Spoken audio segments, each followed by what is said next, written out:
All right, folks, we're going to do a review of this Super Remover, new generation. It doesn't have any methylene chloride in it. And I have used this already, and I was pretty impressed with it. So I figured, hey, let's make a quick video here in case you're looking, because there's a lot of stripping products on the market, and some of it works and some of it just does not. So let's we'll go through the process of this. Now, I've got restoring a barbecue grill from the 1950s. So first thing I did was I did test for lead, and I was shocked because there's no lead in this paint. So I don't know if it was refinished at one point, at some point, you know, in the last 70 years, but we gotta get this paint off, and this is what we chose. Let's go through the steps of removing paint. A couple things from the directions here. Obviously, this is not something you use in the house. There are fumes involved. You want to use this. In this case, I'm using it in the garage with the door open, but you want to make sure you're wearing gloves and eye protection, all that. Always read this. And there's one bit of advice here that is very important that I found. This would be my third time using the Super Remover, is pour a thick coat. You don't put it on thin, folks. This stuff works if it's thick. And if you put it on too thin, it dries. And when it dries, then it's no longer working. So, you know, make sure and don't use it in the sun. Shady spots, try and keep it out of the wind. You want to keep it from drying out. The longer it stays liquid, the more it's another thing to point out, even though it says it works in 15 minutes, it probably does.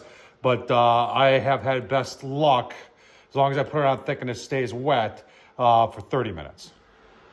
All right, let's get going here. Now, I am using the old brush. Now, here's another trick. If you've got a brush that maybe you didn't clean all the while, or you used it a lot and it's got a lot of built up paint in it, use that, because that'll clean the brush off. But this stuff, they say, will cling to vertical surfaces, and it is, you can see, kind of gooey here.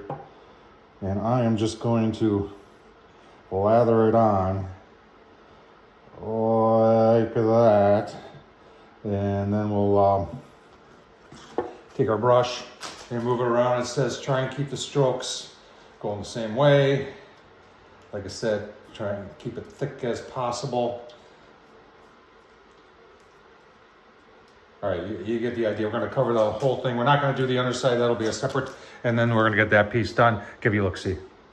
All right, got it all on there, and it's got it nice and thick. Now it says it clings to vertical surfaces. It also droops over time. So I put it higher here, knowing that it's going to run, and you can see how it's dripping off the sides there. You can see some of the spots that I probably didn't get it thick enough. That'll probably not come off as well. Now, I've been fortunate so far on this project. There's been just one coat of paint on there. So this should come off relatively simple. Give us 30 minutes and then we'll get to scraping. Give you a look-see.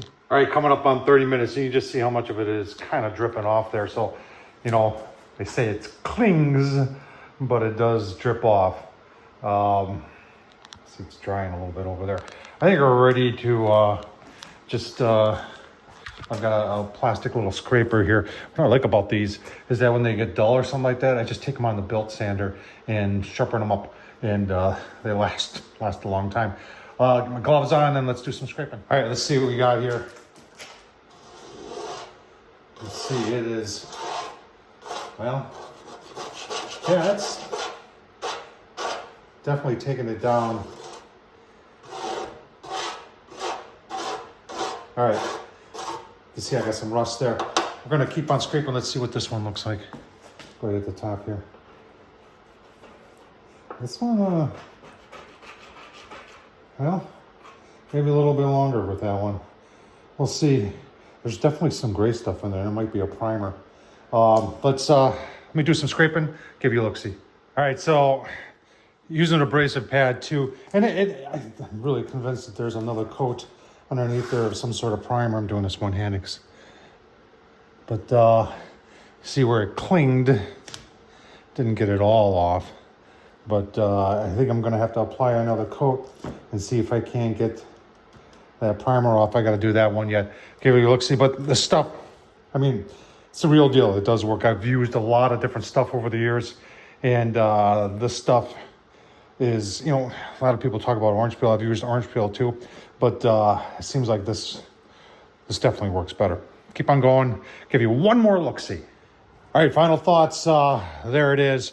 Now, what saved me on this one was these 3M heavy duty stripping pads, because the putty knife wasn't touching that thing. It worked okay there, but this is what really got me through it. And you can see we're down the bare metal, and that was just one application. So that the super remover worked pretty good on this one.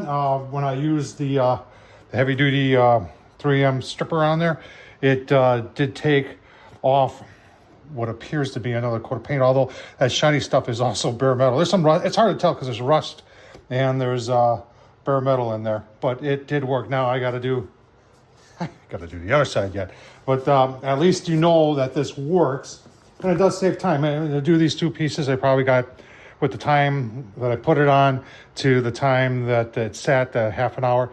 You know, and it was still wet. I could have let it go a little longer, I think, but it seemed to work well. Probably got about an hour, 15 minutes into this, but it worked. Continue on with my project. Good luck with your project, and you know what? Make sure you read directions. Make sure you use it with plenty of ventilation.